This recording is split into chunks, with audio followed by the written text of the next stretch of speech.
Dios los bendiga. Tomen un lugar, alisten su Biblia. Vamos a estudiar la palabra de Dios esta mañana.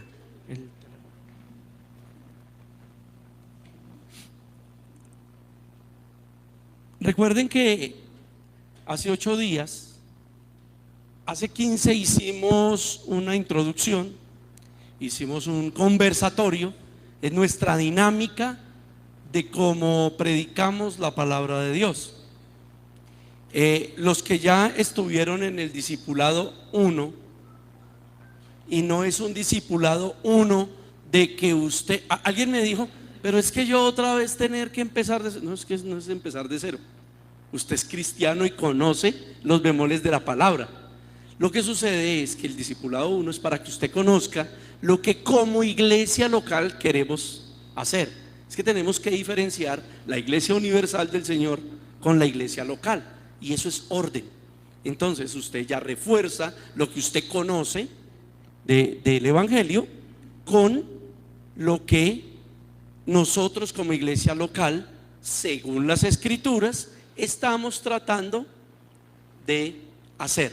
Entonces, en ese discipulado 1, algunos ya lo aprendieron, y envié el PDF por el grupo de comunión y edificación, en donde en ese PDF nos da herramientas para que como cristianos nos desafiemos a ser cristianos maduros. Y no es una ofensa, porque estamos hablando de madurez espiritual. Porque algunos, pero yo no soy maduro. Pues de pronto en su vida no, cotidiana. Usted es una persona muy seria, muy profesional, muy responsable. Pero la Biblia nos pide madurez cristiana, y hay que definir madurez según las Escrituras, no según el humanismo o lo que pueda decir, por ejemplo, el diccionario RAE. No estamos cambiando el español. Lo que sucede es que tenemos que entender que la Biblia fue escrita en un idioma diferente al español, y que en ese idioma, que es muy coloquial, que es muy colorido, ¿cierto?, hay una cantidad de figuras retóricas. Por eso el Evangelio es muy figurativo, y tenemos que entrar a mirar la gramática de la traducción. Parece enredado, pero no lo es.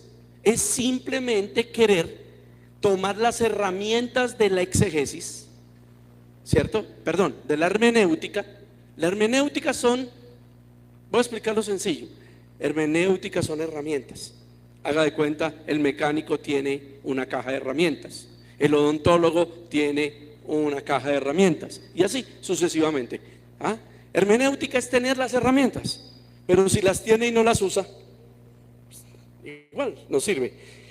Exegesis es el ejercicio de tomar esas herramientas de la hermenéutica y aplicarlas al texto y al contexto, para yo entender lo que el autor original quiso decir, no lo que yo quiera entender o lo que yo quiera aplicar o como yo lo quiera manipular para mi vida, sino lo que el escritor original, con esas herramientas hermenéuticas, hacemos exegesis y vamos a comprender lo que el escritor original quiso decir. ¿Y quién es el escritor, cierto? Es Dios.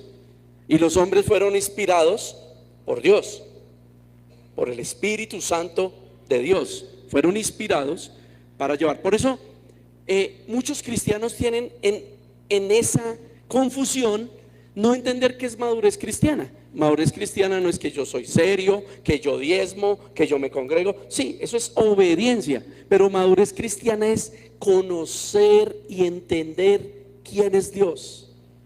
Jeremías, por ejemplo, en el capítulo 9 dijo: no se alabe el sabio en su sabiduría, el rico en su riqueza, el valiente en su valentía, sino si alguien ha de alabarse, alábese en conocer y entender que yo soy Dios. Isaías lo dijo: tus caminos son altos y los nuestros bajos. Isaías lo que nos estaba diciendo es: los caminos de Dios son más altos que los nuestros. Y es así. Y eso es madurez cristiana, es conocer a Dios. Todo eso que era tipo y sombra, figura, promesa de quien iba a ser el Mesías, entonces lo encontramos en Juan 17. 17:3. Y la vida eterna es, ¿qué es la vida eterna? No es resucitar de los muertos, no es vivir para siempre.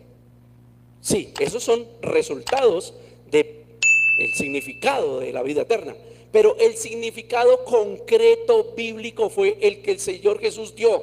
La vida eterna es conocer al Padre y al Hijo. Por eso muchos tienen un desorden en su vida y no saben a quién le oro. Le oro al Padre, le oro al Hijo, le oro al Espíritu Santo. ¿A quién le pido? ¿Cómo hago? Porque el orden no se puede manipular. Por eso el problema de los modalistas unicitarios, ¿cierto?, es que ellos modifican el orden a Dios desde una sola persona. Y claro, Dios es uno, pero es Padre, es Hijo y Espíritu Santo. Por eso predicamos nosotros una Trinidad, que la primera palabra correcta que se usó fue triunidad, porque es un Dios que tiene ese orden. La primera persona, porque el Padre es una persona, aunque sea espíritu, ¿cierto? La segunda persona es el Hijo, se hizo carne, el Verbo se hizo carne, y están hablando del Verbo que era con Dios desde el Génesis 1:1.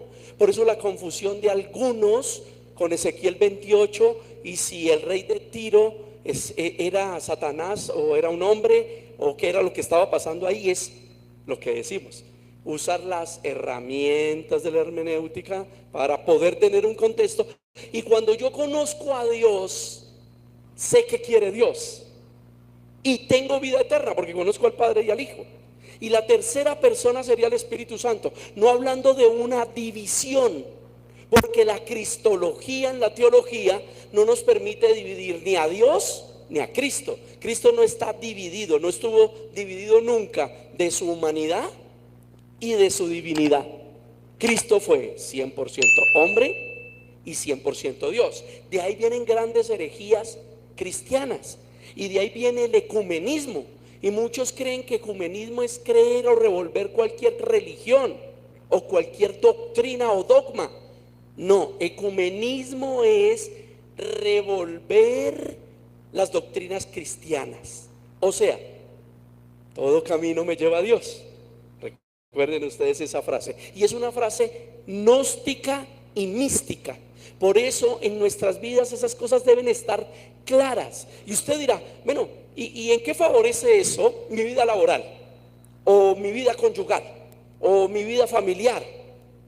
Pues que Dios es un Dios de orden.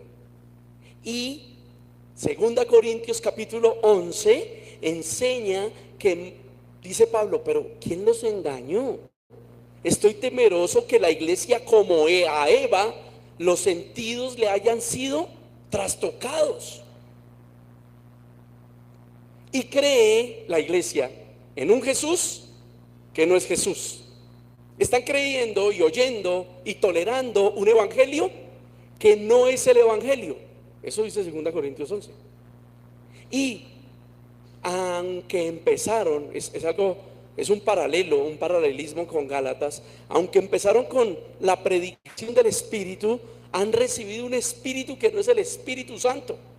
Y de ahí para allá empieza a explicar por qué. Y por qué no es maravilla, porque Satanás se disfraza como ángel de luz y sus ministros como ministros de justicia, y lo único que quieren es castigar el rebaño y quieren engañarlos y quieren dañar. Y si usted quiere mirar y no quiere escuchar a Pablo, porque de pronto Pablo es muy rayado en eso, pues se puede ir a primera de Juan capítulo 4, en donde Juan dice: hay que probar los espíritus, y los espíritus son de Dios. ¿Y cómo probarán si los espíritus son de Dios? Pues el que habla de Cristo en carne es el que habla la verdadera palabra de Dios, porque habla de el Jesucristo en carne, que fue 100% Dios, como hombre, 100% hombre, pero habló de las riquezas espirituales del Padre. Pero si ustedes escuchan a quien les habla en nombre de Dios de las riquezas del mundo, están oyendo al incorrecto. Eso es lo que está diciendo Juan en la primera carta a San Juan capítulo 4.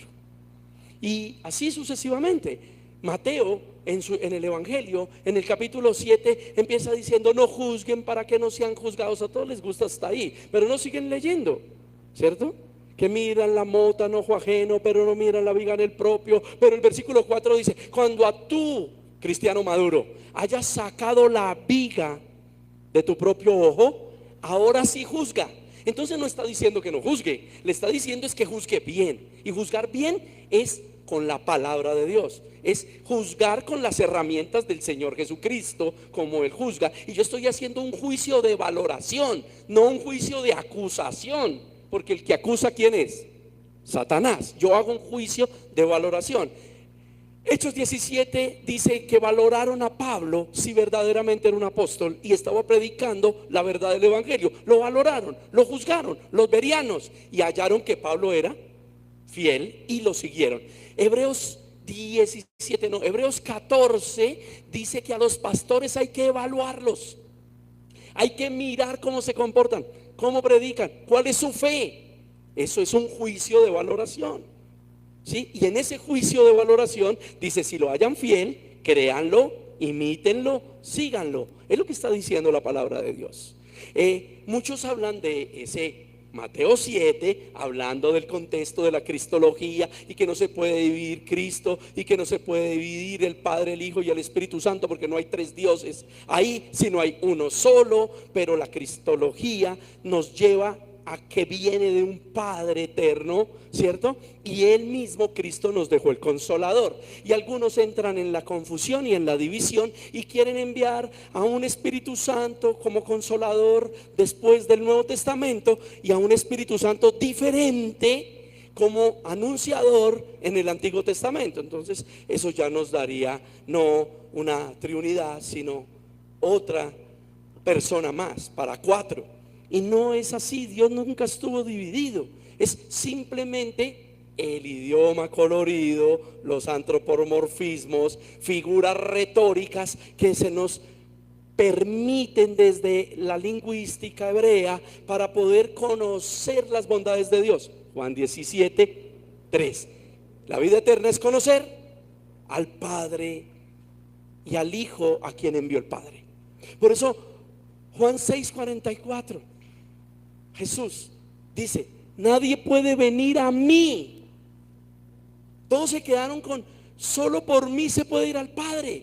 Pero es que la palabra no es un versículo. Hay que llevar el orden hermenéutico de la situación, llevar el orden exegético y no hacer eisegesis. Recuerden que exegesis es entender lo que el autor original, ¿cierto? O sea, ese hombre de Dios que estaba inspirado por Dios. O sea que el autor original no era el hombre, sino era la herramienta, ¿cierto? Y el autor original era el Espíritu Santo. Eso es exegesis. Entiendo lo que Dios está diciendo. Entonces, si hago un juicio de valoración según las Escrituras, no un juicio de acusación de lo que estamos hablando. Pero eisegesis es que usted toma el texto y lo saca de contexto y lo explica como a usted le parece o como usted lo entiende. Voy a poner un ejemplo. Es un ejemplo sencillo. En YouTube usted encuentra personas que hacen el cover de una canción. ¿Qué es un cover? Es que esa persona interpreta, canta la canción del autor original.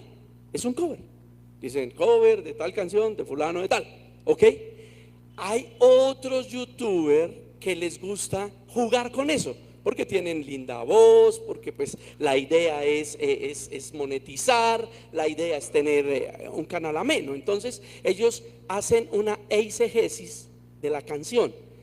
Toman la música original, la letra original, pero ellos le cambian lo que a ellos, eso en música se llama arreglos, pero esos arreglos es lo que a ellos les parece que debiera decir. Que no debiera decir corazón, sino amor, y lo cantan cambiándole la letra. Eso es una eisegesis, porque cambiaron lo que el autor original quiso decir. En el ejemplo que estoy dando, que es secular, que es humano, Puede ser que alguien diga, yo lo cambio porque el autor se equivocó, ¿cierto? Hay un vallenato por ahí que dice de un pintor como poeta, ¿cierto? Se equivoca. Si alguien quisiera arreglarlo, pues simplemente lo corregiría, ¿cierto? Pero en la palabra de Dios no pasa, porque si nosotros hacemos eisegesis y no exegesis con X, vamos a decir que Dios se equivocó. Cuando una persona está enferma, entonces tendríamos que mirar la exegesis, tendríamos que mirar el primer libro de Samuel capítulo 2, quién realmente a un hijo de Dios le puede permitir. Tendríamos que mirar el libro de Job capítulos 10, 11 y 12, pues todos, estoy hablando de toda la palabra, pero versículos bases. Tendríamos que mirar el ciego Bartimeo y por qué Jesús explica su sanidad, y tendríamos que mirar todo ese paralelo bíblico para poder decir, yo tengo el don de sanidad y te voy a sanar. Porque recuerden el ciego, Jesús dijo, nació ciego para esta hora. No es por los pecados de sus padres, no es por los pecados de él, es para este día, para que este día se glorificara el Hijo de Dios delante de los hombres. Es que Dios juega. Judas, ¿por qué nació condenado Judas? Juan 17 dice, acá están los que me diste, solo se perdió el hijo de la perdición desde antes de la fundación del mundo. Y todo eso lo deberíamos entender para no con prontitud decir, voy a darte una profecía, voy a darte una palabra porque yo soy profeta, tómala, guárdala y créela. Y el profeta está por encima de Dios. Y si está haciendo una eisegesis espiritual, no está entendiendo que, como a Job, el malestar que está viviendo, la enfermedad que está viviendo, le está haciendo cambiar su manera de pensar, le está haciendo buscar a Dios, le está haciendo buscar al Dios de su gloria. Y ahí vamos a 2 Corintios 11. Estoy diciendo porque yo sé que ustedes miran, que ustedes estaban a punto, si ustedes que están en internet también, porque ahí está la demostración. Tenemos que predicar un evangelio con evidencias. ¿Y cuáles son nuestras evidencias? ¿Yo, que no he vivido 100 años? ¿O Dios, que es eterno? Las evidencias provienen de Dios. La palabra proviene de Dios. Y la Biblia ha sido tan atacada que algunos ni siquiera la atacan con argumentos, sino simplemente oyen, la escribieron los hombres, la no sé cómo en qué. A ver, argumentémelo. Vamos a ir a la historia, vamos a buscar la gramática, ¿cierto? Alguien me dice, es que eso está mal escrito, porque no se puede decir, el Padre no puede venir a mí, ¿sí? Nadie puede venir a mí si el Padre no le trajere. Eso lingüísticamente está mal escrito, ¿cierto? Entonces yo lo llevo al original y le digo, mire el original y mire los contextos y mire lo que esto puede decir. Vamos a ir a lo gramático y a lo histórico. Entonces vámonos a la historia, devolvámonos hasta tiempos de Jesús y ahora miramos lo gramático. Ahora dígame si está mal escrito. No, lo que pasa es que como Él es Dios, Él puede hacer lo que quiera, ¿cierto? O sea, siempre poniendo y atacando la cristología, que Jesús, como fue hombre, ¿cierto?, podía hacer lo que quisiera, y eso nunca pasó. Jesús mismo dijo, mi doctrina, hablando del 100% hombre, del humano, no es mía, sino del Padre que la envió a través mío. ¿Ve? Por eso también Jesús dijo, carne y sangre no heredarán el reino de Dios. Por eso tenía que morir y resucitar, vivificado, transfigurado, siendo un cuerpo espiritual para poder heredar el reino. Pero cositas que se nos escapan, ¿ven? Y eso es madurez cristiana, es entender los rudimentos de la palabra, no ir a rudimentos, sino entenderlos, porque si los entiendo, en Jesucristo están glorificados y están iluminados. Ahora, no es que seamos brutos, nadie es bruto. Dios hizo personas con, algunos dicen imagen y semejanza, y no se ponen a pensar qué es imagen y semejanza. Piensen, ¿cómo está compuesto el ser humano? Bueno, hay unos conceptos filosóficos del tiempo de ser dicotómanos o tricotómanos, pero realmente no afecta. Porque la parte de la dicotomía simplemente está diciendo que el alma y el espíritu son una misma y el cuerpo otro serían dos. Eso es dicotómano, de dos. Tricotómano es tricotomía, tiene que ver con que el hombre tiene espíritu, aparte, alma, aparte, cuerpo, aparte, pero es un solo ser. Lo dice primer libro de Tesalonicenses, capítulo 5, versículo 23. Dice que Dios santificará, ¿cierto?, el espíritu, el alma y el cuerpo. Entonces, yo le creo a la Biblia. Entonces digo, somos tricotómanos. Porque si somos dicotómanos, ¿para qué me va a santificar tres si soy dos? Ahora, si usted hace un ejercicio desde el Apocalipsis, ¿cierto? Y el Apocalipsis dice en lo coloquial, porque estamos hablando de lo histórico de la iglesia, porque lo histórico de la iglesia dice que el número de hombres es el 666 y que es el número de la bestia, ¿sí o no? Ahora, hay grandes polémicas con respecto a eso, porque dicen que hubo un problema de interpretación y un problema de traducción, y que no es el 666 sino el 656, que se equivocaron por un momento, ¿cierto? Pero como estamos estudiando una parte gramatical con una parte histórica, podemos hacer un ejercicio, los matemáticos. Si nosotros somos tripartitos, ¿cierto?, pero estamos apagados en nuestra parte almática por estar separados de Dios, tendríamos el problema de la dicotomía, de los que predican la dicotomía. ¿Por qué? Porque si yo hago ese ejercicio, y van a ver por qué les hablé de Apocalipsis del 666, si usted hace el ejercicio y somos compuestos de tres, ¿cierto?, pero una parte está muerta, ¿cuál? ¿Cómo nacemos? Muertos en nuestros delitos y pecados, porque aún siendo pecadores, Cristo murió por nosotros. Recuerden la condición del hombre sin Dios. Una parte está muerta, el alma. Necesita volver a la imagen y semejanza. Entonces estamos tres, dos de tres. Eso se nos vuelve un fraccionario.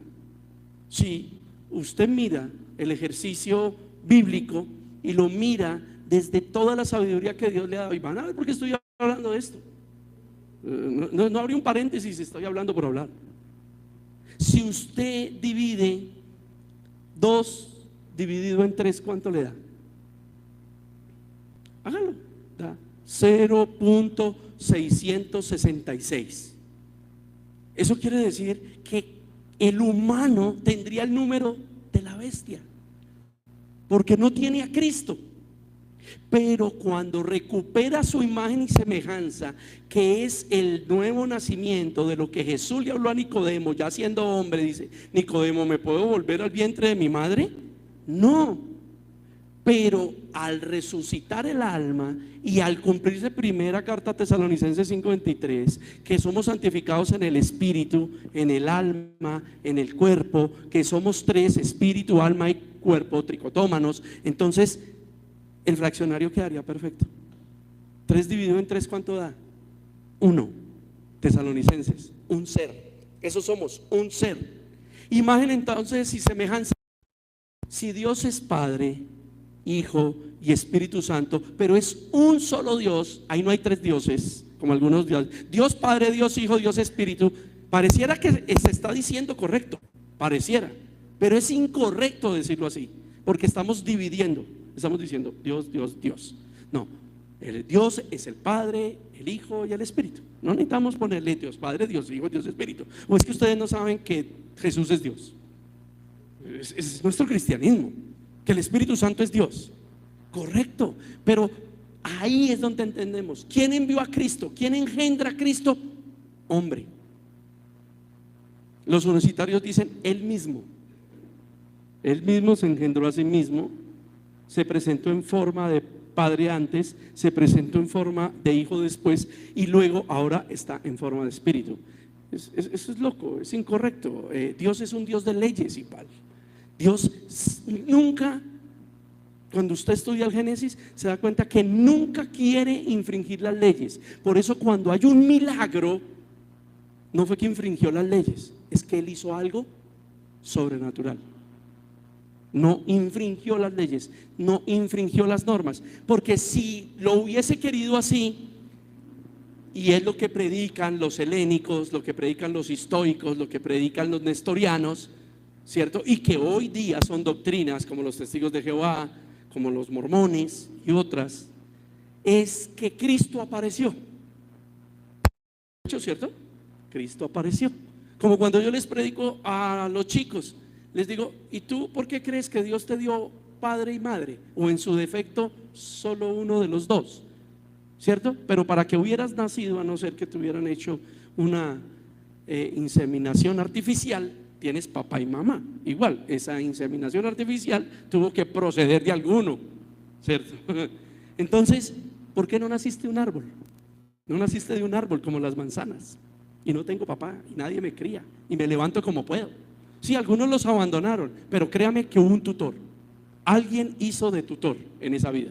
Alguien fue su figura, aunque fue abandonado. Un tío, un amigo, el que llevaron al instituto, pues el maestro del instituto hizo de figura, ¿cierto? De crianza. No nacimos de una mata. Es Dios. Jesucristo no abroga la ley, por eso nace de una virgen y porque así estaba profetizado. Porque si lo hubiera querido abrogar, aparece Jesús y dice: no, yo nací del árbol, yo soy el árbol de la vida, y pues yo soy el fruto del árbol de la vida. Lean el Génesis. Había podido echarnos el cuento, ¿sí o no? ¿O no? ¿El árbol de la vida no es Jesús? Uy, ¿qué pasó? ¿Están seguros? Sí, es Jesús. Es tipo y sombra de quién es Jesús. Entonces, había podido decir eso, pero no infringe las leyes. Nace de una madre, engendrado por el Padre, Dios, no por José. Y bueno, ahí viene todo el lío, que hasta los judíos en Juan 8 insultan a María, insultan a Jesús, que nosotros sí tenemos padre, no como tú, y y ese era el problema que se vivía históricamente. Los historiadores lo han escrito, pero mi punto es que el Señor Jesús no infringió.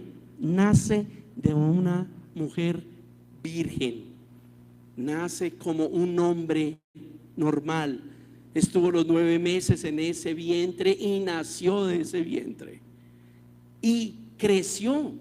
No nació grande, no apareció un día grande, creció, ¿cierto? La misma Biblia dice que creció para con Dios y crecía para con los hombres. La misma Biblia dice que a los 12, 13 años estaba en el templo discutiendo con los ancianos la palabra escrita, lo que Dios había dejado escrito. ¿Por qué? Para que miremos que Dios no infringió nada de eso. Por eso entonces esa imagen y semejanza, Padre, Hijo y Espíritu Santo, está representada en nosotros en esa tricotomía. Es mi postura, así lo he estudiado. Hay otros dicotómanos, lo respeto, pero creo que es más exacto y más bíblico creer y pensar que si Dios es Padre, Hijo y Espíritu Santo, una trinidad, el hombre es espíritu, alma y cuerpo, ¿sí? Y ahí está nuestra imagen y semejanza. Pero si nuestra alma al caer en el pecado se murió, porque recuerden que en el idioma escrito del Génesis y luego igual la palabra que se usó en griego para morir no era algo físico, sino como Dios hablaba de algo espiritual, estaba hablando de separación. Morir es estar separado de Dios, no tener comunicación con Dios, no hablar con Dios. Y así estábamos muertos en nuestros delitos y pecados, porque sin nacer de nuevo no había quien pudiera entender eso está mal. Antes nos deleitábamos en el pecado, y el que no ha nacido de nuevo por eso se deleita en el pecado, y por eso dice: ¿y qué tiene de malo? A ver, estos ya son fanatismos. O sea, nosotros somos cristianos por cultura, por etnia, por yo no sé qué piensan, pero esto no está mal. O sea, es que eso ya es ser fanático. No, eso es ser carnal, ¿cierto? Y por eso, como hemos hablado, y muchos ponen los conceptos desde su punto de vista, como está escrito en Gálatas, ¿cierto? Gálatas 5, las obras de la carne y el fruto del Espíritu. Y algunos no terminan de comprender. Y algunos dicen, sino qué aberración la homosexualidad. Ok, estoy de acuerdo. Y muchos le tienen fobia. Deben tenerle fobia a la práctica homosexual, no a la persona. A la persona se le debe respetar. ¿Y cómo se le respeta? Predicándole el evangelio, diciéndole de su error. Dice la Biblia, tal vez Dios le conceda arrepentirse. Pero ¿por qué toco ese tema tan traumático? Porque se vive en la sociedad y se está volviendo un problema tanto para nosotros como para ellos. No crean que ellos están tranquilos. Por eso sus marchas, por eso sus agresiones, por eso sus maneras, porque ellos están también en un pleito con nosotros. Pero yo me pregunto, ¿y por qué usted no aborrece a los borrachos? Si están en el mismo versículo, y el mismo versículo dice que ni los homosexuales ni los borrachos heredarán el reino de los cielos. ¿Y usted por qué no aborrece a los adúlteros? ¿Por qué a esos no les tiene fobia? ¿A esos no hay que predicarles? También dice que el Señor tomará cuenta de ellos. Lo que pasa es que somos de doble moral y no colocamos las cosas en el sentido correcto y le damos efectos de condenación a situaciones que no condenan y le damos efectos de salvación a prácticas que nos salvan, porque no somos salvos por obras. Ese es el problema de no conocer a Dios. Ese es el problema de no madurar en el tema espiritual. Y madurar espiritualmente es conocer y entender a Dios. Por eso hemos venido hablando, y nuestra última serie la llamamos y hablamos de ella como ¿cómo? ¿Ustedes se acuerdan? A mí se me olvidó y no me ha abierto el computador. No me había abierto la página, el PDF. Recuerden que empezamos esta serie nueva y es la vida, viaje sin retorno. Esa es nuestra serie. La vida es un viaje sin retorno. Pero el Señor nos regaló un equipaje, el equipaje de la fe. Él nos equipó con la fe. Para nosotros vivir esta vida que no tiene retorno, nadie puede volver atrás a corregir sus errores, ¿cierto? Debe tener el equipaje de la fe. Porque por fe es que nosotros podemos arrepentirnos de lo que ya hicimos. Por fe es que nosotros podemos creer lo que ha de venir, o sea, lo futuro, sin que el futuro haya venido. ¿Ven? Y esto es muy diferente y muy distinto al hablar de la fe, ¿cierto? Con el retiro aquel, ¿no? Y vamos a llevarte el vientre de tu madre y vamos a hacer esto y aquello. Tranquilos, eso lo puede hacer un psicólogo, no hay ningún problema. Eso es una práctica regresiva. Y la Biblia nunca habló de prácticas regresivas, habló de fe. Punto. Que te voy a llevar al vientre de tu madre, porque cuando tú estabas en el vientre de tu madre quería abortarte porque era un problema y no quería que tú nacieras, y en el nombre de Jesús voy a cambiar esas heridas, y tatatín, patatán, unas administraciones que son 100% traumáticas.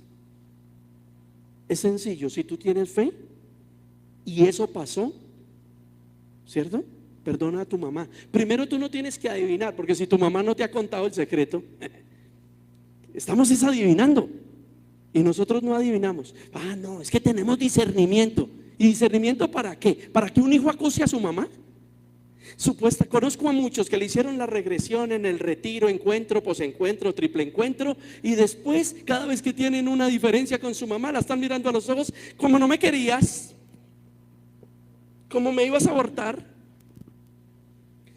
Y yo le digo una cosa a los hijos que estén vivos: aunque hayan tenido unos padres bien equivocados, si estás vivo y estás ahí, es porque quiso dejarte nacer. ¿No ves cómo pasa hoy? Soy dueña de mi cuerpo, hago con mi cuerpo seguro lo que quiero, aborto. Y si es dueña de su cuerpo, ¿por qué más bien no se abstiene de la promiscuidad para estar engendrando hijos que luego va a asesinar? Eso es asesinato, que la sociedad lo quiera pasar como legal, porque es un ser vivo desde el primer momento. Así la ciencia diga, no, porque el cigoto no, hasta los 3 meses, los 4 meses. No, la Biblia me dice que desde el primer momento las manos de Dios están formando esa vida. Para mí eso vale más que lo que la ciencia quiera decir. Y un hijo, entonces, saber eso para luego decirle esas cosas a su mamá. No, por la fe, si la mamá, sí, hija, era un momento difícil, tu papá pues era más difícil de lo que dicen algunas señoras, y pues lo pensé. Es más, hasta una amiga me estaba prestando el dinero, es más, me lo iba a regalar, y yo pues era joven, inexperta, y yo pues como que sí te iba a abortar, la verdad. Y tuve dolor en mi corazón, pensé que se me dañaría la vida, pensé que hasta aquí llegué. Pero bueno, no, pues naciste, por eso estamos hablando. Perdóname, hija. ¿Qué debería hacer esa hija? Te perdono, mamá, y perdóname tú a mí, por juzgarte por lo que ni siquiera entiendo. Pero gracias porque hoy somos madre e hija y me permitiste nacer para disfrutar de tus errores, de tus virtudes. Gracias, madre. Eso es lo que debiera pasar por fe. El Señor nos llama a perdonar. Es más, dice la palabra de Dios que quien no perdona a su prójimo, el Padre Santo tampoco lo perdona a él.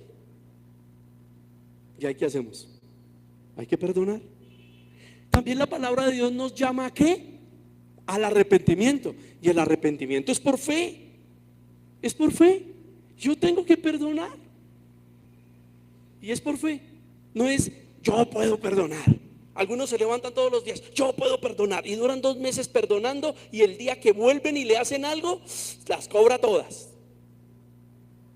No, el arrepentimiento es por fe. Por eso no es don o decisión humana, no es una obra humana, es un don de Dios.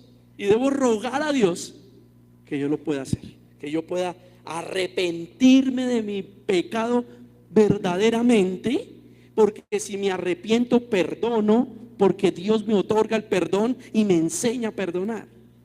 Es que todo va junto, ¿ve? Y va a ser un don de Dios, porque voy a ser libre para siempre. No que no me acuerde. Algunos dicen, no, pero es que yo perdono pero no olvido. Eso es carnal.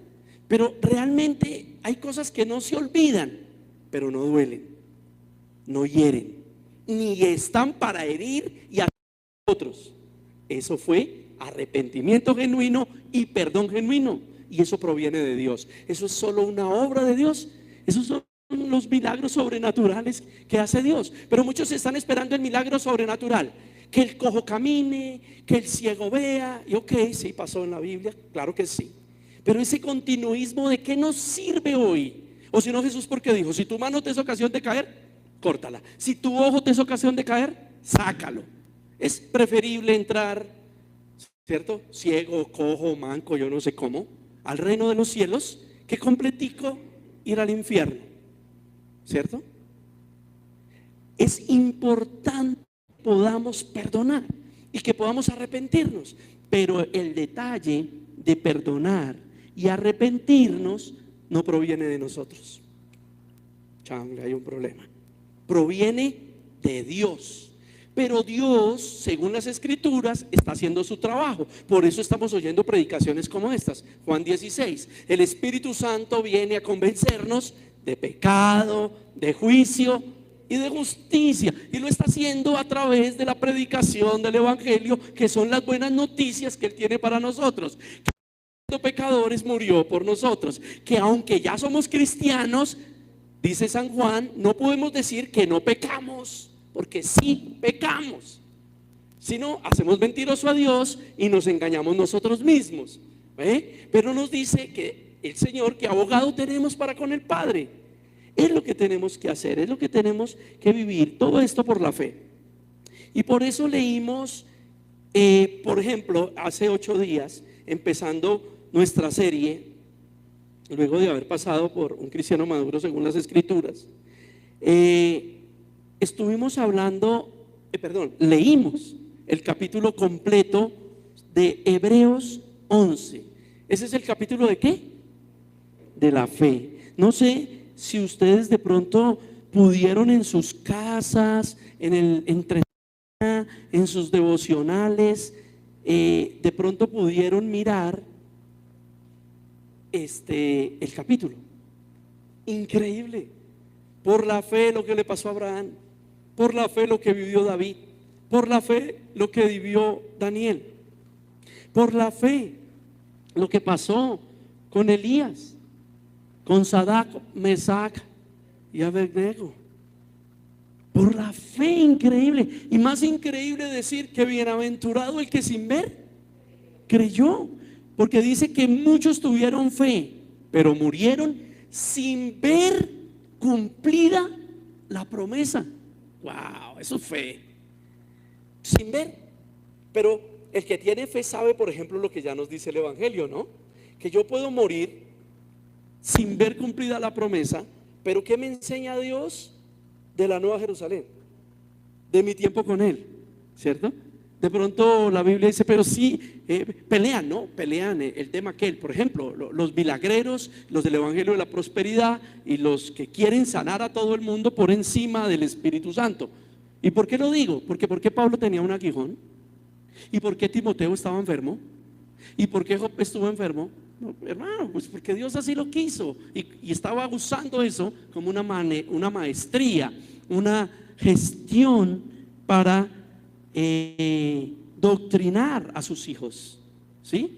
Pero el problema es no entender que de pronto, porque hay versículos que lo dicen, que Dios sanará a sus hijos, que bueno, algunos es una mala interpretación, pero de una mala interpretación se puede volver fe. Simplemente si le quitamos la mala interpretación bíblica, lo tomamos por fe y decimos, por sus llagas hemos sido curados. Claro, hemos sido curados de la muerte eterna, del pecado. Eso es lo que el versículo dice. No está diciendo de nuestra salud física, pero bueno, digamos que la vida eterna pueda traer salud física, porque la vida eterna, ya dijimos, no es solo la resurrección, sino conocer al Padre y al Hijo. Y bueno, ya conocemos que el Padre y el Hijo pueden hacer un milagro, ¿cierto? Si quieren, si les parece. Si tú quieres, dijo el enfermo, si tú quieres, puedes sanarme. Bueno, sí quiero. Y así sucedió. Y así el mismo Jesús dijo, hágase tu voluntad, Padre. No, pues no sé, de pronto el propio Jesús está orando y diciendo que no pase esta copa por mí. Tal vez está diciendo no habrá otra forma, pero como que está desde su humanidad, como que luego en su divinidad lo entiende y dice, está bien, hágase tu voluntad. Así será.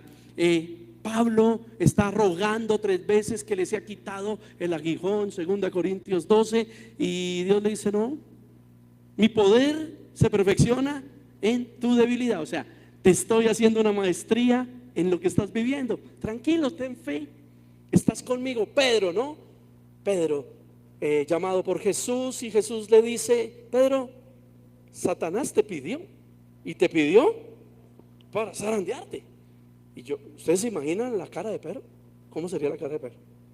Claro que como Pedro era así envalentonado, yo creo que para las que sea aquí, con la mano en la espada, ¿sí? ¿Sería? Como con Malcolm. ¿Cómo estaría Pedro? ¿O se preocupó, verdad? Pues es que una cosa es que yo tenga el respaldo, ¿sí o no? Peleo con el que sea porque mi padrino es Jesús. Y otra cosa es que el propio Jesús le está diciendo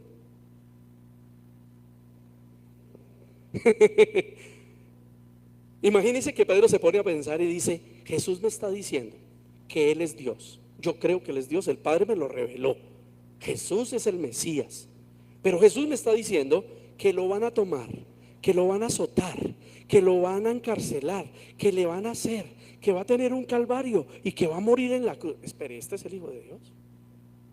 Y si Satanás va a poder hacer eso con Él, ¿qué me podrá hacer a mí? Son muchas las cosas que uno puede pensar en eso, ¿cierto? Y es importante pensarlas porque nos puede llegar a conocer nuestra debilidad. Porque pensando en Pedro puedo hallarme en mi debilidad. Pero lo terrible es que Jesús le diga, eso sí es terrible, yo voy a orar para que la fe no te falte. O sea, en otras palabras, yo no voy a intervenir humanamente ni espiritualmente, yo solo voy a orar. ¿Cuál fe? Estamos hablando de fe. La que vino por el oír. La que vino por el oír lo que Cristo le estaba predicando del evangelio. Eso tenía que volverse fe en Pedro cuando Pedro fuera zarandeado. Y ustedes saben los emocionalismos de Pedro, ¿no? ¿Quién eres? Identifícate. En Colombia dirían parte de Dios, parte del diablo, ¿verdad? Allá en la tempestad. Jesús, ¿no me reconoces que soy yo? Ven. Es el maestro. Y se fue caminando por las aguas. Pedro siempre impetuoso, como muchos de nosotros, impetuosos. Conquistamos el mundo. Muchos de nosotros parecemos Pinky Cerebro. Todos los días nos levantamos con el objetivo de conquistar el mundo. Y así andaba Pedro sobre las aguas. Y cuando Pedro dijo, yo creo que Pedro pensó, me están mirando los otros apóstoles. Cuando Pedro deja de mirar a Jesús, deja de caminar en fe por la palabra que Jesús le dijo, ven, y empieza a creer, estoy caminando sobre las aguas, me está mirando Juan. ¿Qué dirá Juan? ¿Se acuerdan que tenía una esquinita ahí con Juan? A toda hora quería sacar a Juan ahí porque Juan era todo noblecito, ¿cierto? No, y la esquina era porque Juan y su hermano Jacob, llegó la mamá y le dijo a Jesús, Señor, toma, te traje estos pancitos sin levadura. ¿Será posible que mis dos hijos, uno se siente a la izquierda y el otro a la derecha? Desde ese día Pedro dijo, ¿y este qué? Yo creo que cuando creyó demostrarle a Juan que él caminaba sobre las aguas, ¡ton! Porque así somos muchos. Por eso es madurez cristiana. Porque a veces estamos haciendo las cosas bien, en el devocional, en la oración, en la palabra de Dios, pero de un momento a otro decimos, yo llegué después y estoy superando al anciano, al diácono. No, yo ya sé más que el pastor. Y de pronto sí.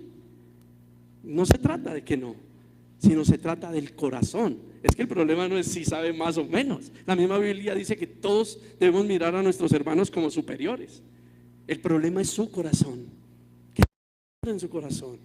Sus ojos, dice Hebreos 11, sus ojos están puestos en Jesús, el autor, el consumador de la fe, o están puestos en qué? ¿En que soy más? ¿En que le estoy demostrando a mi familia? ¿Cierto? Algunos son como el burro mocho. ¿Ustedes se acuerdan? Los antiguos, el burro mocho. Lo único que piensan es en hablar con sus padres y decirles, mamá, estoy triunfando. Es lo único en que piensan. En mirar a la cara a sus familiares y decir, ¿cómo me está yendo de bien? Ahora ya soy profesional, ahora ya tengo mi empresa, mi negocio. ¿Cómo me está? ¿Y qué importa eso? Lo que importa es la gloria que eso le dé a Cristo. Cómo Cristo te ayudó en tus momentos más difíciles, cómo Cristo te ayudó en la crisis, cómo te ayudó en momentos tal vez de depresión, de angustia, en momentos de pobreza, de escasez. ¿Cómo te ayudó Cristo para no desmayar? O para que tu salud no. Algunos trabajan muy duro y no consiguen nada. Otros tienen fe, y lo dice el proverbio, lo dice Eclesiastés, no por levantarse más temprano y acostarse más tarde viene el éxito. Y con eso no estoy queriendo decir que no hay que ser esforzados y valientes. Sí hay que hacerlo, pero se debe hacer en Cristo, en fe, y saber que si abrí los ojos, Él lo permitió, que si pude caminar, Él lo permitió, que si tengo que vestir, Él lo permitió, que si tuve para tomar en la primera hora de la mañana un vaso con agua, un medicamento. Algunos dicen, no, el desayuno. ¿Y qué? ¿Y un vaso con agua no? ¿Y el medicamento no? Porque el Señor valora a quien le da tan solo un vaso con agua a alguno de sus pequeños. ¿Por qué valora un vaso con agua, Jesús? Hay que valorarlo todo, respirar, tal vez comunicarnos con nuestros seres queridos y saber, bueno, están vivos, tienen un día más de oportunidad. Señor, te ruego porque se dobleguen a ti, te ruego porque su corazón de piedra se vuelva un corazón de carne. Pero no, algunos dicen que tienen que levantarse a las 3 de la mañana porque la oración es más poderosa y más gloriosa hasta las 5 o 6. No tengo nada contra eso. Estoy diciendo que eso debe ser espiritual. Si me levanté a esa hora a orar es porque así Dios me llamó a hacerlo, no porque tenga más poder. Y algunos quieren hacer unas oraciones que creen que impactarán a Dios, y eso no es fe. ¿Podemos impactar a Dios con algo? ¿Qué podremos decirle a Dios que Dios ya no haya oído? ¿Usted se imagina cuántos seres humanos han orado a Dios en la historia de la humanidad? ¿Han escuchado la oración de Hades, por ejemplo? ¿Se han leído la oración de Hades en la Biblia? Son de esas oraciones que uno dice, Dios mío. Las oraciones de Job: atribulado, vuelto nada, sin familia, enfermo, cansado, ojeroso y sin ilusiones. Y Job hace esa oración, hermano. Alabado sea el nombre de Jehová, porque doy gloria por los bienes y también por los males, porque el Señor me dio y el Señor me quitó. Bendito sea el nombre del Señor. Wow, man. Si nosotros espiritualmente analizamos eso y no lo miramos como una frase más, como un versículo más, sino que lo tratamos de entender, eso es tremendo, hermano. Porque ¿cuántos verdaderamente alaban en la tristeza, en el dolor? Claro, también se podía quejar. Job también se quejó y dijo: Señor, yo te amo tanto, tú eres Dios, pero ¿para qué nací? Mejor no hubiera nacido. Bueno, también se pudo quejar, ¿no? ¿Por qué no? Pero lo hizo con respeto, con reverencia y siempre glorificándolo de que Él era Dios. No le estaba criticando, le estaba diciendo: Señor, mejor hubiera sido así. Pero el Señor le dijo: no, mejor así como estamos. Y Job dijo: bueno, está bien. De oídas te había oído y ahora mis ojos te ven. Es amor, es lo que estamos hablando. Es entender el propósito de Dios. ¿Por qué esta situación? ¿Por qué esta otra? ¿Por qué buena o por qué mala? ¿Por qué alta o por qué baja? Es entender y nunca perder el carácter. He visto cristianos en un hospital difícil, yo sé que es difícil, conectados y el oxígeno y el suero y tal, ¿cierto? Y viene una enfermera, un médico a atenderlo y lo insultan, lo regañan, lo tratan mal. ¿Cómo? ¿Este es el resultado de una crisis de un cristiano? Me fascina el testimonio de nuestro hermano, ¿cómo se llama?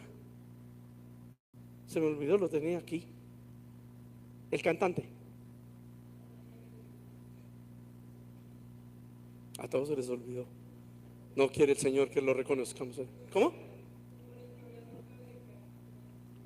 Eso, Julio Melgar. Increíble el cáncer que padeció Julio Melgar. Eso es un cáncer de locos, hermano. Investiguen cómo se deterioró su cuerpo, cómo se adelgazó, cómo de todo, cómo uno veía que no tenía apenas aliento para respirar. Usted lo veía y él estaba con nosotros, el hermano Julio Melgar. Tomaba el micrófono y empezaba a cantar, a adorar al Señor y a decir esas cosas lindas que ustedes pueden mirar, está ahí en YouTube.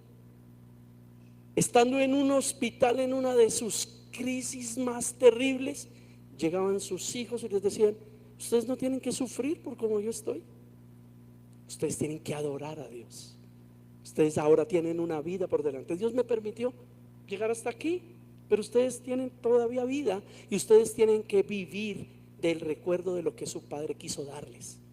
Y yo lo que les he querido dar es a Cristo. Y por añadidura les he podido dar estudio, les he podido dar otras cosas porque Cristo añadió eso, pero yo quiero darles a Cristo. y las enfermeras venían y él se burlaba de ellas, les hacía un chiste, les predicaba el evangelio, pero de un momento a otro, sin fármaco, perdía los alientos, ya no podía hablar, ya no podía decir. Increíblemente, a los días estaba por allá otra vez cantando y diciéndole a la iglesia: yo tengo un padre y mi padre me ama. ¿Qué puede haber en un corazón de un hombre con tanto sufrimiento, de saber que su familia está sufriendo y portarse de esa manera? Pero ¿qué puede haber en el corazón de un cristiano? Insultando a todo el que se le pasa por delante porque no le hacen una autorización, porque el médico no le da el medicamento eficaz, porque la enfermera le dijo, no le dijo. ¿Qué culpa tienen? Aunque tengan mala actitud o se comportasen mal, nosotros tenemos que ser luz, tenemos que ser sal. Eso dice la palabra del Señor. Y todo esto viene por los temas de la fe que nos conlleva a todo lo que estamos diciendo. Y habíamos entonces querido mirar, según las escrituras, hombres de fe. Y empezamos mirando un tema que no es de uno solo y que no es tan de fe, sino que fue un problema serio. Y fue Génesis capítulo 4. Y ahí estamos, ¿cierto? Recordando que Dios nos dio una mente para ser lógicos. Dios no es un Dios de cosas locas. Nos dicen locos es por creer en su evangelio, no porque seamos locos desquiciados. Un cristiano no es loco desquiciado, discúlpeme, porque algunos confundieron la locura del evangelio con ser desquiciados. Usted dirá: pastor, pero explique, ¿qué es desquiciado? Pues desquiciado, hermano, la unción de la patada, la unción de la cachetada, la sal de no sé qué, el milagro de si sé más. Y bueno, yo qué voy a saber tantas cosas, ¿no? La línea espiritual y todas esas cosas raras, hermano. Eso es ser desquiciado, eso no es espiritual. Porque si usted mira, y hablábamos de Mateo 7, hablamos de juzgar. Cuando usted sigue avanzando, ¿por qué el Señor habló de juzgar? Y ese Mateo 7 habla de el prudente que puso la casa sobre la roca y el imprudente que puso la casa sobre la arena. Luego en el 21 empieza el Señor a decirnos: pero no todo el que diga Señor, Señor, entrará al reino de los cielos. ¿Y para qué nos habló de fe? ¿Y para qué nos habló de prudencia? ¿Y para qué nos habló de un juicio correcto, un juicio de valoración? Para decirnos: ¿y entonces qué hacen escuchando a muchos que dicen en mi nombre profecía? ¿Para qué están escuchando a muchos que en mi nombre hacen milagros y que en mi nombre expulsan demonios? Porque en el 23 Jesús dice: no los conozco. Es más, agrega: eso es hacer maldad. Se nos complica el tema, y por eso he tenido y he querido orar al Señor para que me ayude en esta exposición, ¿cierto?, de la fe, y empezar desde el principio, desde la historia. Por eso hablamos que tratamos de predicar, ¿cierto?, la palabra de Dios desde lo histórico, desde lo gramatical y desde lo literal. Y por eso los invité a que me acompañaran a Génesis capítulo 4. Y habíamos mirado esa parte en el Génesis 4, ¿cierto? Y el versículo 1 y 2 del Génesis 4 nos enseña algo puntual. Regálame un segundo que se me. Y dice el Génesis 4: en el versículo 1 y 2, la palabra de Dios. Conoció Adán a su mujer, Eva. Este conoció fue íntimamente, la cual concibió y dio a luz a Caín. Y dijo: por la voluntad de Jehová he adquirido varón. 2. Después dio a luz a su hermano Abel, y Abel fue pastor de ovejas, y Caín fue labrador de la tierra. Aquí en 2 versículos nos explica el nacimiento de Caín, de Abel, y su oficio. Y hay algo que debemos mirar desde la exégesis, y es uno que ya les hablé de ese paréntesis de yo no sé por qué siempre insisto con eso. ¿Será porque tengo un consiervo? Me parecía muy preparado, conociendo la teología, hacía cosas muy bonitas, hacía unos PDFs ilustrados muy, muy buenos para el tema de la pedagogía y la maestría. Bueno, le puedo dar todos los calificativos que usted quiera, ¿no? Y resultó en esa secta, en la secta de la carpa. Ya les hablé, abierto el paréntesis. La secta de la carpa se llama Tabernáculo de la Fe en muchas naciones, y su fundador es William Marlon Branham, es americano, y su exponente más conocido en Latinoamérica es William Soto Santiago. Ellos, usted los mira y es un cristianismo normal, todo está normal, es hasta muy sagrado.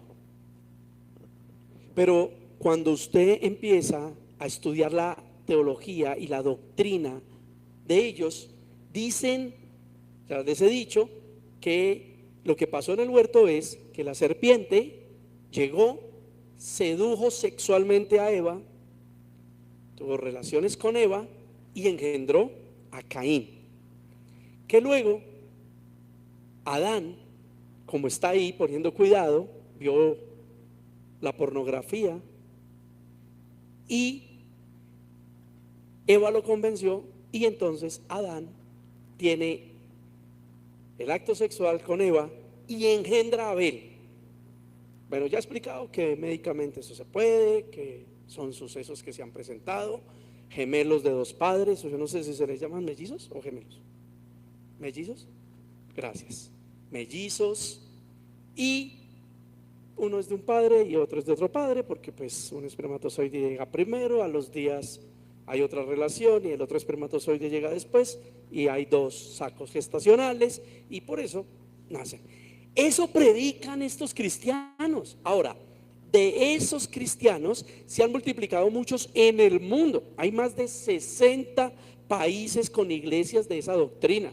Por ejemplo, en México hay un teólogo, y es tremendo teólogo, sacándole la doctrina de la carpa. Es muy bueno para la exegesis. Se llama Víctor Manuel Banda. Pero además de eso son unicitarios, son modalistas. ¿Y por qué digo esto? ¿Se acuerdan del hermano que le conté?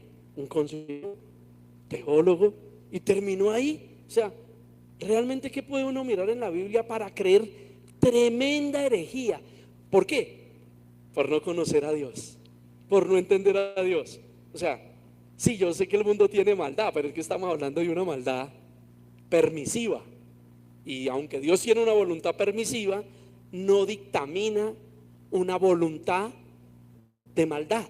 Por eso, cuando el Espíritu Santo lleva a Jesús al desierto para ser tentado, ¿lo tentó el Espíritu Santo? ¿Ustedes leen eso? No, pero ¿quién lo lleva?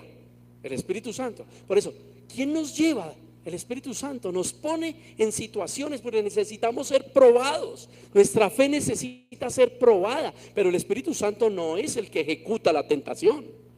Por eso el libro de Santiago dice: no digan que son tentados de parte de Dios, porque Dios no tienta a nadie. Isaías 54 dice que el herrero fue hecho para el herraje y el destructor para destruir. Entonces el Espíritu Santo llevó a Jesús al desierto. Miren los ejemplos bíblicos. Es que solamente revisar los ejemplos bíblicos si uno tiene que entender. Pero en el desierto quien tentó fue Satanás. Haz que las piedras se conviertan en pan, adórame, te daré las riquezas, lánzate del pináculo del templo. Y las respuestas de Jesús fueron categóricas: escrito está. ¿Vieron? No solo de pan vivirá el hombre, ¿cierto? Solo al Señor tu Dios adorarás. Solo al Señor tu Dios, no, más bien, al Señor tu Dios no tentarás, Señor tu Dios servirás.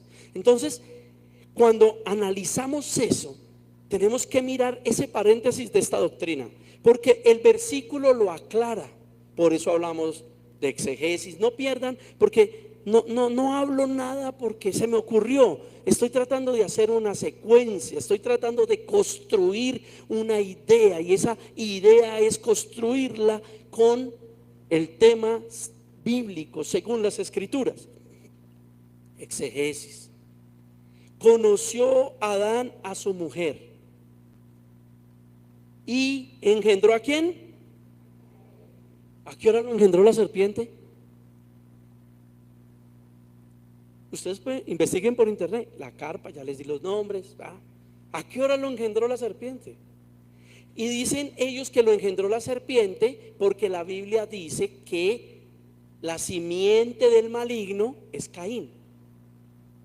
En eso tienen razón. Eso es hacer eisegesis. Forzaron las Escrituras a que digan lo que ellos querían decir. En su momento William Marlon Branham quiso decir eso. Lo peor es que eso se multiplique, y así vemos todas las sectas. Los Testigos de Jehová, Carlos Taft Russell, ¿cierto? Era contemporáneo, amigo, socio de Elena G. de White. Carlos Taft Russell funda los Testigos de Jehová, Elena G. White funda los Adventistas. Eran amigos, y ellos también se basan en la visión de un ángel. Y las Escrituras, perdón esos cambios, es el problema que tenemos ahí, obligan las Escrituras, ¿cierto? Con la famosa profecía de los 3 ángeles en Apocalipsis, y ven todo lo que está pasando. Ahora, ¿por qué esto daña nuestros hogares? Porque eso es espiritualmente maligno. Lo que la Biblia dice, doctrina de demonios. Y si alguien se levanta en una iglesia con doctrina de demonios, ¿qué espíritu mora en su casa? ¿Qué espíritu mora en su mente? Recuerden lo que acabamos de decir: una mente, ¿para qué? Para entender su sabiduría. Por eso nos hizo inteligentes, para entender. Así como comprendemos otros artes de la vida, Dios nos dio esa mente para entender el arte de conocerlo. Eso es un arte, es un don, unas emociones para amar a Dios sobre todas las cosas, con nuestra mente, con nuestro corazón, con nuestras fuerzas. Nos lo enseñó Jesús en Mateo 22:37. ¿Y cuál es la ley que tú nos traes? Muchos no entienden, pero es que está escrito el diezmo. Malaquías dice que hay que diezmar. Están infringiendo la palabra cuando hablan que no hay que diezmar. Entiéndanlo. Hay un antiguo pacto y hay un nuevo pacto, en donde nosotros tenemos que comprender Mateo 22:37. En esto se cumple la ley y los profetas, en que aman a Dios sobre todas las cosas, en que aman al prójimo como a ustedes mismos. Y viene el problema con todo lo que tiene que ver con el Pentateuco y las leyes mosaicas, en donde a Jesús, ¿a qué se refirió cuando la Colosenses enseña, por ejemplo, que el acta de decretos que nos era contraria fue clavada y los demonios fueron exhibidos públicamente? ¿A qué se refiere? ¿A cuál ley? ¿Cuál es la ley que nos era contraria? La ley mosaica. ¿Por qué nos era contraria? ¿Porque la ley es mala, alega Pablo en Romanos? No. es porque nos acusa y nos condena. Porque hay alguien, por ejemplo, esta mañana aquí, que no haya pecado. Después de ser cristiano, ¿hay alguien aquí que no haya pecado? ¿Hay alguien aquí que esta semana no haya pecado? Ni siquiera yo puedo alzar la mano. Porque es que los pecados no solamente son físicos, lo dice Colosenses también. Hay pecados del alma: el odio, la arrogancia, la envidia, la prepotencia, la lujuria, ¿cierto? Ahora, hay cosas que parecen correctas hacia afuera, pero son incorrectas en el corazón. La Biblia enseña que los reyes de Israel gobernaron el pueblo según el mandato de Dios, pero Dios los condenó porque nunca lo hicieron de su corazón. Por eso es que el Señor Jesús nos dice: este pueblo de labios me honra, pero su corazón. Por eso fue que les dijo en Juan 8: hipócritas, fariseos, ¿por qué no escuchan la verdad que les estoy predicando? ¿Por qué quieren matarme? Por una simple razón. Esos eran los más religiosos de la época, los de el más alto nivel espiritual. Y Jesús les dijo: porque vosotros sois hijos de vuestro padre el diablo, porque su padre el diablo es mentiroso desde el principio y es homicida. Por eso ustedes creen que yo miento y me quieren matar. ¿Ven? Es sencillo entender esas cosas, pero no las ponemos en orden, no las ponemos en el contexto que el Señor nos lo está diciendo. Y por eso debemos estar y entrar a analizar ese tipo de situaciones. Porque el que diga que no peca, pues hace mentiroso a Dios. Sencillo, se engaña a sí mismo. Por eso el Señor en la carta a Tito, en el capítulo 1, en el versículo 16, nos dijo algo muy verdadero a los cristianos, ya, nuevo pacto. Ustedes de labios dicen conocerme, ustedes dicen que me conocen, pero con sus obras me niegan. Y bien dijo de ustedes su propio profeta: ustedes son bestias, malos, desordenados. Y eso es lo que pasa. Y hablamos mucho, pero peleamos muy poco contra el pecado que hay en nosotros. Y no podemos pelear, ya hablamos de nosotros mismos, porque no podemos.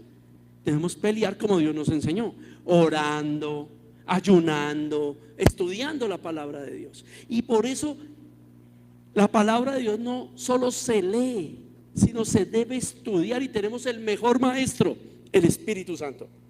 Pero debemos hacer esfuerzos para entender la lingüística. Por eso debemos hacer una exegesis de la palabra de Dios, para poder mirar el tema gramático, el tema literal, y luego mirar la historia de la iglesia, la historia de Dios, y vamos a poder comprender yo en dónde estoy parado, como los reyes de Israel, obedeciendo.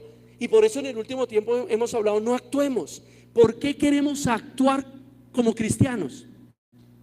Esto no es un papel, esto no es un reality.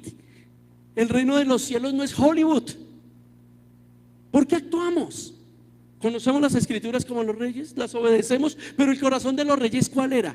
Mi profesión es ser rey, entonces tengo que gobernar. Y pues, qué miedo que Jehová me destruya, ¿no? El miedo a la destrucción. Entonces, como soy rey de Israel, y la constitución de Israel es el Pentateuco, yo voy a gobernar. Pero no les importaba el pueblo, no les importaba el sufrimiento del pueblo, no les importaba que el pueblo estuviera adorando a Baal, a dioses ajenos. Y así mucho pastor hoy día no son pastores conforme al corazón de Dios, como dice Ezequiel. ¿Por qué? Porque no les importa. Y hay muchos a través de la internet que lo único que quieren es ser reconocidos. ¿Se acuerdan lo que hablamos de Pedro? Que me reconozcan, que tengo muchos likes, que pueda monetizar, que pueda ser importante, que yo cuando me reúna con otros pastores ellos me digan: Rabí, ¿se han leído Mateo 23? Eso quieren muchos pastores, que otros les digan: maestro, me enseñas la hermenéutica. Ay, sale por internet y tiene 300, 1 millón de seguidores. ¿Cuál es su interés? ¿Y en dónde está el pastoreo del pueblo?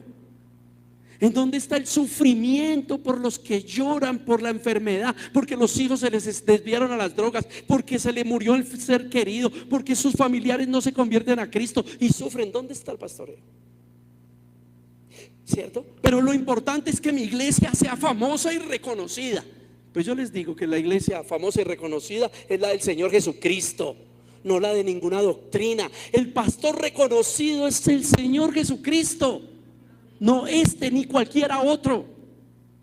Nosotros somos herramientas en las manos de Dios, no más saetas, aljabas, no más, para creer. Y necesitamos apoyar a esos hermanos, personas que estén en esas iglesias que acabamos de nombrar, desde la parte histórica, creyéndole a la profecía o a las visiones angelicales o con ángeles. Se están perdiendo sin Cristo, se van a perder. Y cada vez que prediquen, cada vez que coloquen su puesto de revistas en la calle, cada vez que coloquen su video por YouTube, sus publicaciones, están engañando a muchos hermanos. Y sabemos que el que añade a la iglesia los que han de ser salvos es el propio Dios. Pero ¿para qué nos dio la tarea entonces? Claro, mientras que ellos entienden el evangelio de la salvación, el evangelio bíblico de la verdad, van a ser atropellados por la mentira. Y ustedes saben cómo le paga Satanás a quien bien le sirve. Satanás es traicionero, es adversario, es nuestro enemigo y va a querer destruir. Y el Señor me ha permitido ver en mi vida de pastor familias que llegan a la salvación, pero pasaron por una guerra, con sus hijos en las drogas, con sus mujeres, hijas llenas de hijos, golpeadas, maltratadas, algunas hasta muertas por su propio cónyuge, todo por vivir una falsa doctrina. Y todo eso viene de la fe, de lo que estábamos diciendo. Como hoy podemos concluir de este Génesis 4, la verdad bíblica es que conoció a Adán, a su mujer Eva, y nació Caín, ¿cierto? Y además de eso, entonces, después dio a luz a su hermano Abel. El contexto no pierde sentido si fueron gemelos o no. No pasa nada. El primero que rompe y sale, pues ese es el mayor. Y el otro nace después. Sencillo, no van a nacer los dos al tiempo. ¿Cómo? ¿Sí? Ni por cesárea se puede. Tiene que nacer uno primero, después el otro. Entonces el sentido del versículo está claro para erradicar doctrinas de esas. Y para nosotros conocer a Dios, debemos entender que dice el versículo que por voluntad ¿de quién? O sea que no pasa nada si no hay voluntad de Dios, mi hermano. Es voluntad de Dios que tú estés aquí. Y no me estoy refiriendo solo a esta iglesia, me estoy refiriendo a que tú estés aquí en Bogotá, Colombia, a que tú estés aquí oyendo esta transmisión, así estés en otro país. No es casualidad, es por voluntad de Dios, porque Dios nos quiere convencer de pecado, de juicio y de justicia. Dios quiere que rectifiquemos nuestro camino en Él, según su voluntad. Y he dicho la frase que los colombianos conocemos y muchos latinos conocemos: si del cielo te caen limones, ¿qué hacemos? ¿Sancocho de limón? No, limonada, mi hermano. Si del cielo te caen clavos, ¿qué sos? Martillo, mi hermano. Por voluntad de Dios estás en esa familia. No es casualidad. Esa familia, ese cónyuge, esos hijos, esta iglesia es por voluntad de Dios. Estudia la palabra de Dios y entenderás, bueno, ahora, ¿para qué estoy aquí? ¿Cuál es el propósito? Porque Dios no hace nada sin propósito. Todo tiene un propósito. Por eso deberíamos entender lo que dijo Eva: por voluntad de Dios. Además, porque solo Dios puede dar vida. Y solo Dios puede lograr que esa vida permanezca. Por eso muchas mujeres abortan por problemas de salud de su bebé, no porque ellas querían abortar, o por problemas de salud de ellas, no porque ellas querían. Otras son estériles, ni siquiera pueden concebir. Otros se les mueren los hijos pequeñitos. Ustedes que tienen hijos grandes, ¿ven lo que Dios le ha permitido? Con defectos, sí, con defectos, pero Dios ha dado vida.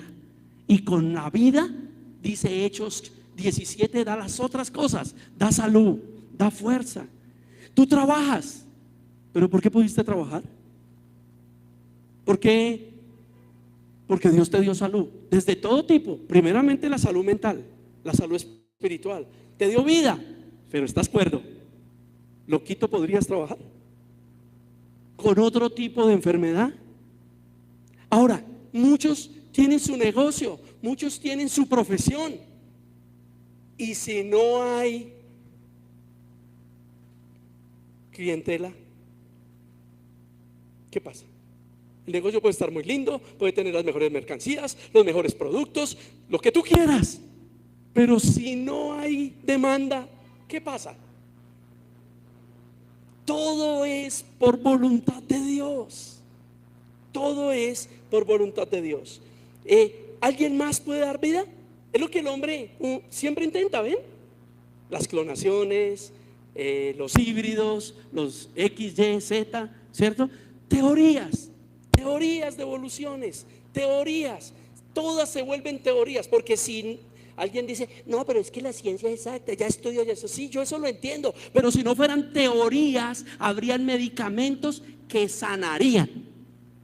Venga, amigo, un tratamiento, 8 días, le vamos a aplicar esto, le vamos a poner esto, y tranquilo, usted sale sano de aquí.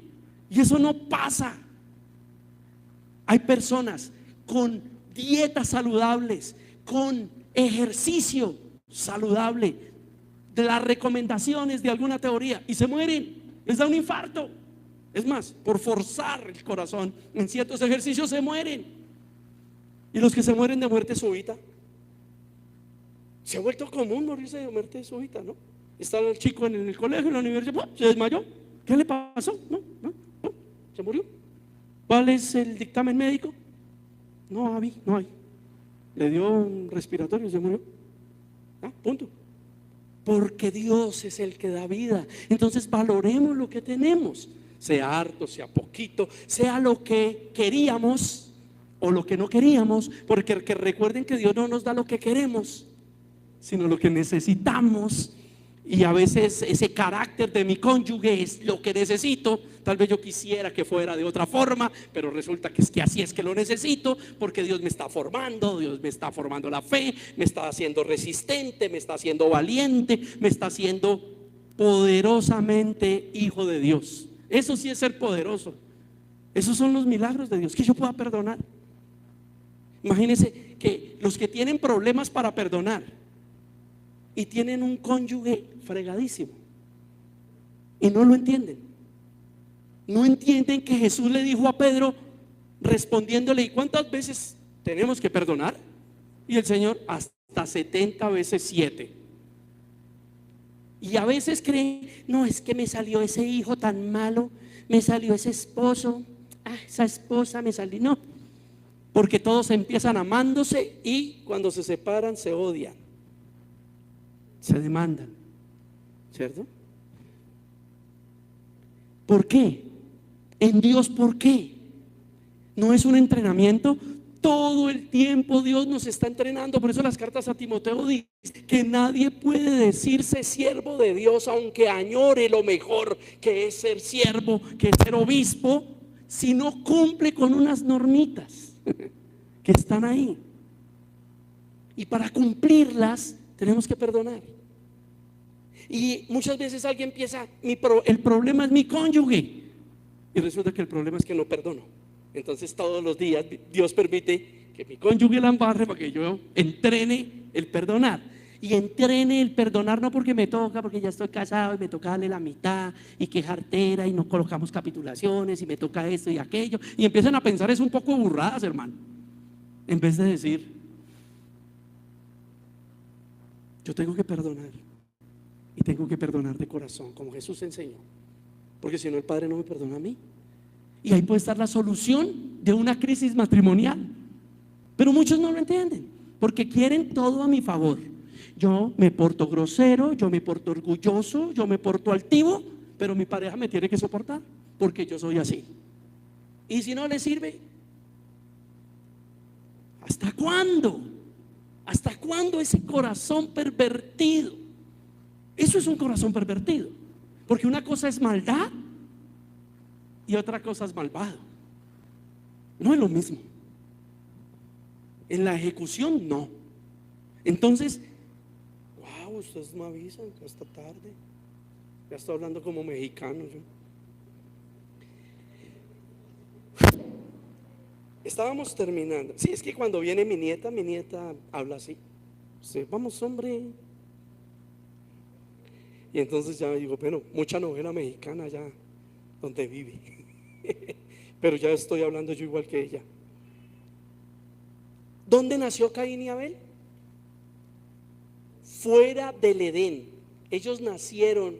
El contexto que le quiero mostrar es que por culpa del pecado de Adán y Eva, Dios los sacó del Edén. Edén significa paraíso. Paraíso y Edén son hogar, son familia. Y tú tienes un hogar.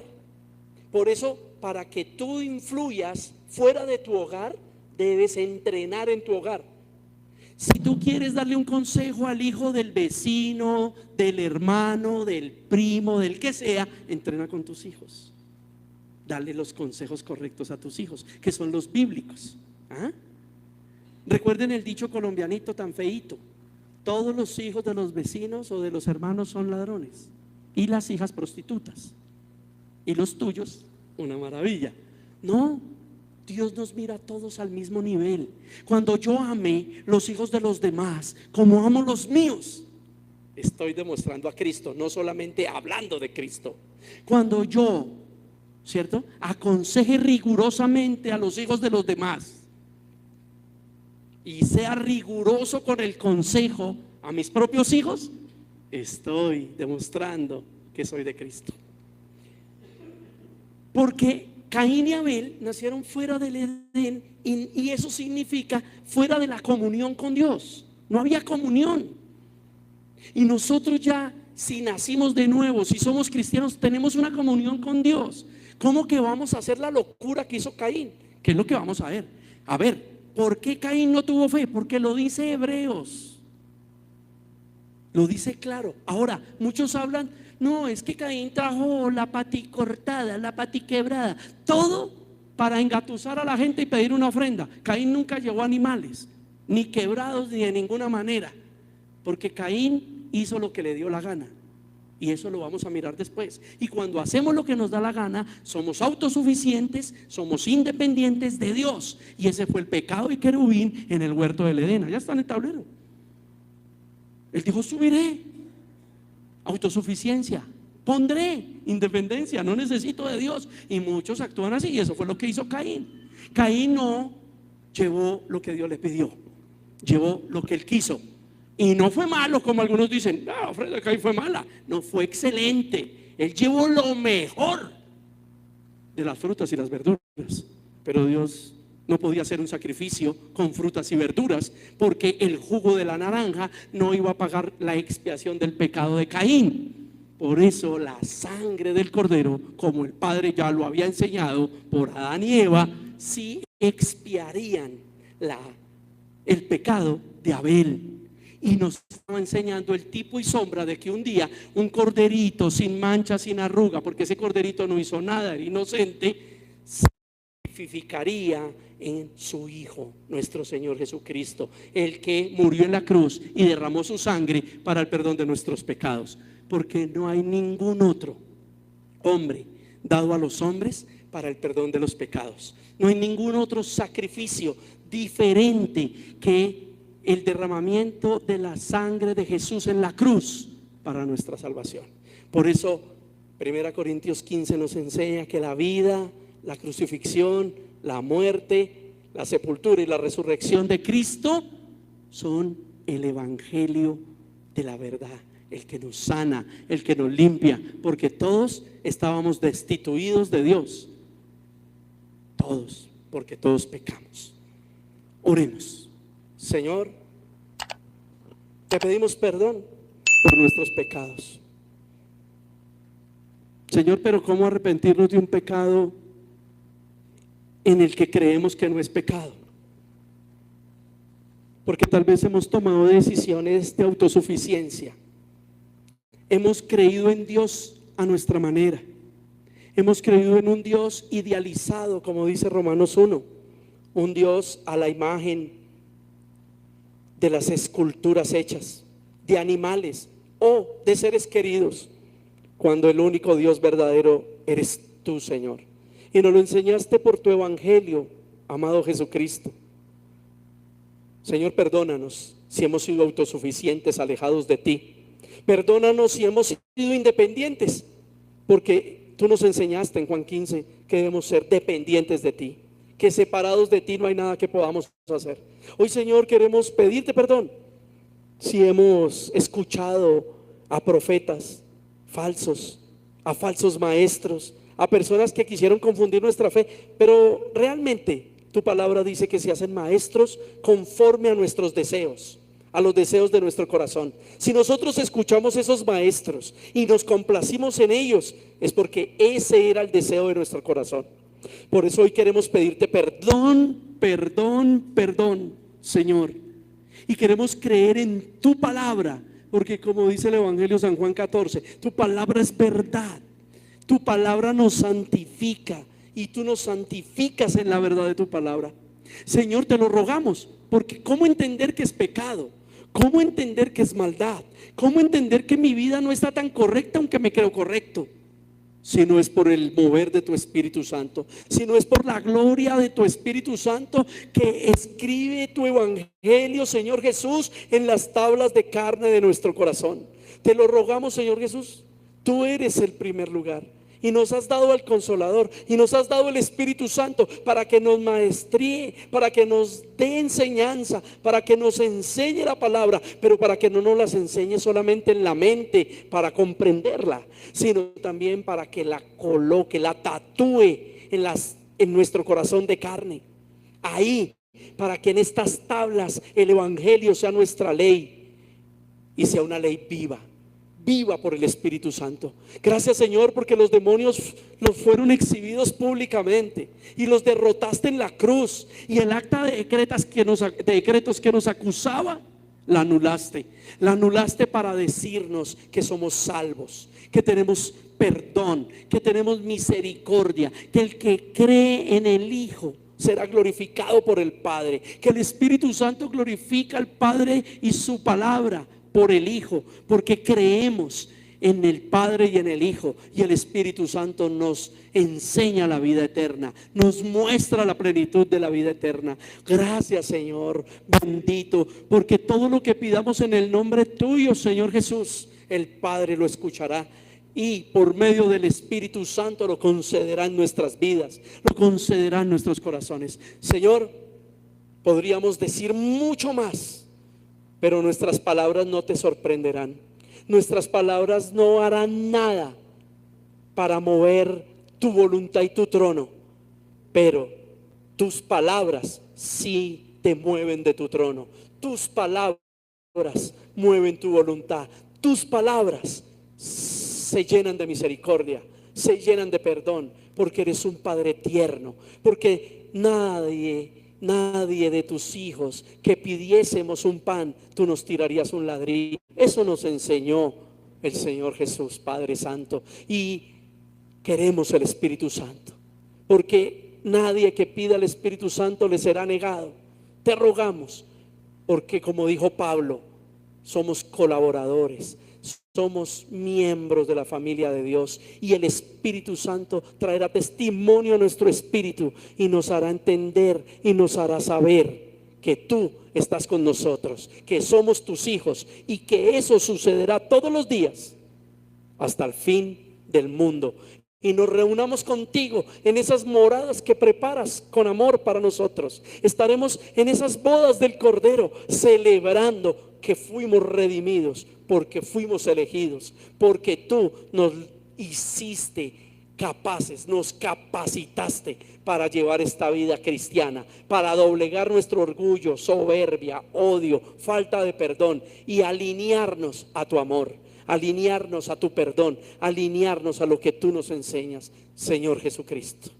Gracias, gracias, gracias damos al que es santo, santo, santo, por los siglos de los siglos, a ese Jesucristo, a ese Señor lindo, hermoso y precioso, al Señor de señores, al Rey de reyes, a ti, Señor Jesús. Alabamos al Padre y su creación gloriosa, alabamos al Espíritu Santo y al cuidado, a la consolación que le da la iglesia. Gloria a Dios, gloria siempre, siempre, por los siglos de los siglos. Amén. Gloria al Padre, al Hijo y al Espíritu Santo. Amén. Bueno, dicho lo anterior, si alguien necesita un sobre, nuestro punto final es tomar las ofrendas. Y hablábamos de Malaquías, ¿no? No, es que estamos infringiendo lo que está escrito. No, eso es antiguo pacto. Y ese pacto fue, pueden repartir los sobres por la ley mosaica para Israel. Resulta que Israel era una nación constituida por una ley que era la de Moisés. Cuando en Malaquías dice pueblo me habéis robado, le está diciendo al pueblo de Israel, ahí no le está hablando a ningún gentil, porque ni Israel gobernaba Egipto, ni Roma, ni nada, era Israel.